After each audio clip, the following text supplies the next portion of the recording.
Tuhan bersamamu. Inilah Injil suci menurut Santo Lukas.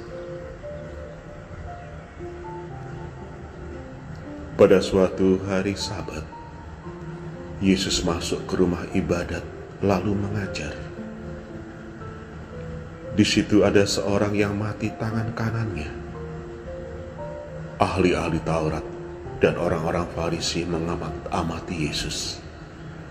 Kalau ia menyembuhkan orang pada hari Sabat, agar mereka mendapat alasan untuk menyalahkan dia. Tetapi Yesus mengetahui pikiran mereka. Ia berkata kepada orang yang mati tangan kanannya, "Bangunlah dan berdirilah di tengah." Maka bangunlah orang itu dan berdiri di tengah. Lalu Yesus berkata kepada mereka,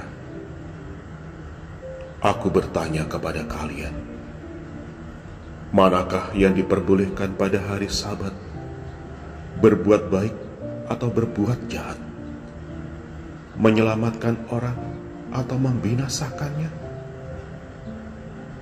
Sesudah itu ia memandang keliling kepada mereka semua, lalu berkata kepada orang sakit itu, "Ulurkanlah tanganmu." Orang itu mengulurkan tangannya dan sembuhlah ia. Maka meluaplah amarah ahli-ahli Taurat dan orang Farisi.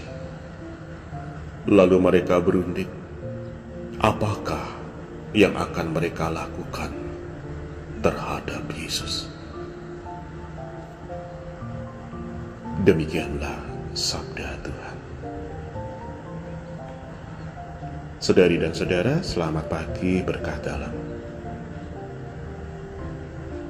Pertanyaan Tuhan Yesus, manakah yang diperbolehkan pada hari Sabat, berbuat baik atau berbuat jahat, menyelamatkan orang atau membinasakannya? Pertanyaan ini pun ditujukan kepada kita, bahkan setiap hari kehidupan kita.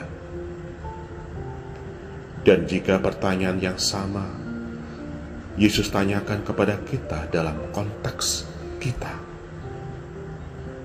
manakah yang diperbolehkan setiap hari, berbuat baik atau berbuat jahat, menyelamatkan nyawa orang atau membunuh orang? Apa jawaban kita? Ingatlah bahwa membunuh orang tidak selamanya dengan pisau atau dengan senjata, tetapi juga dengan kata-kata kita bisa melakukan pembunuhan karakter. Jika jawaban kita adalah berbuat baik, pertanyaannya adalah, sudah berapa banyak kita berbuat baik? Dan untuk hari ini, sudahkah kita berbuat baik kepada sesama? Jika kita selama ini dan teristimewa untuk hari ini belum bisa berbuat baik, bisa jadi kita juga sakit sebelah tangan kita, sehingga kita tidak dapat berbuat baik kepada sesama. Maka marilah kita mohon kepada Yesus untuk mengulurkan tangannya menyembuhkan kita. Dengan demikian kita menjadi ringan tangan untuk berbuat baik kepada sesama. Berbuat baik dan berbuat kasih itu tidak mengenal batasan tempat, waktu dan situasi. Dimanapun, kapanpun, dan dalam situasi apapun, setiap hari kita harus berbuat baik dan mengasihi. Rasanya itulah pesan utama dari pertanyaan dan tindakan Yesus.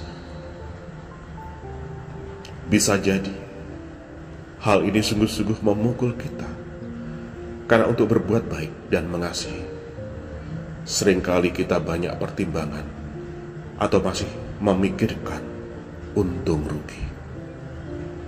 Kerap kali bahkan kita menghindar untuk berbuat baik dalam situasi sulit, atau manakala perbuatan baik itu kemungkinan mendatangkan resiko dan kesulitan bagi kita.